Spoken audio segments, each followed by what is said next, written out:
The federal opposition has imploded, with the coalition splitting up for a second time in less than a year. This time it's been over the new hate crimes laws.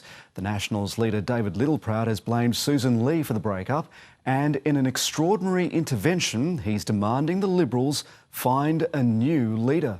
Here's National Affairs correspondent Jane Norman.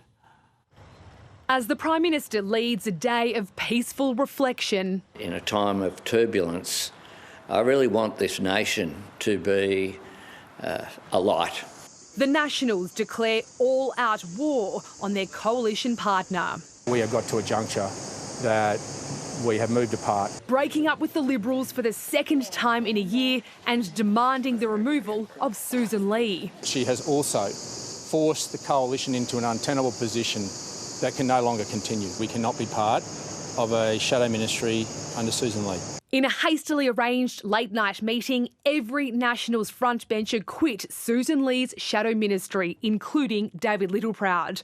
Payback for her decision hours earlier to accept the resignations of 3 Nationals who'd breached the rules of shadow cabinet solidarity by voting against new hate crimes laws. We did the right thing by our party room and by the people that have sent us here. Justifying their act of defiance, pointing to problems with the process. The National Party had already made it clear that it was one in, all in. If our resignations were taken up, that the entire National Party frontbench would go. Having stared down the threat, Sussan Ley then pleaded with the Nationals to rethink their decision.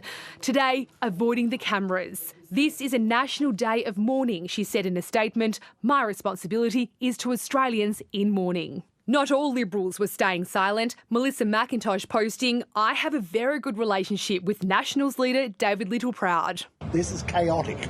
More marriages than a weekend at the Gold Coast. One Nation defector Barnaby Joyce expressing sadness at the state of his former party. You don't blow the whole show up so that Australia as a nation doesn't have a competent opposition. The coalition's a mess. I think the kindest thing you can say about the coalition right now is that it's a smoking ruin. A century-old political alliance in tatters. Last year's election delivered the coalition its worst ever result. But if you thought things couldn't get any worse, they have. The Nationals are spooked by One Nation, driving this decision to decouple and differentiate from the Liberal Party. And the relationship between David Littleproud and Sussan Ley was clearly a disaster from the start. Now, both are facing questions over their leadership. The Nationals say they won't reunite until Sussan Ley is gone. Liberals are saying they can't trust David Littleproud and they're furious with him for blowing up the show. It's hard to see how the parties get back together unless one or both leaders are brought down.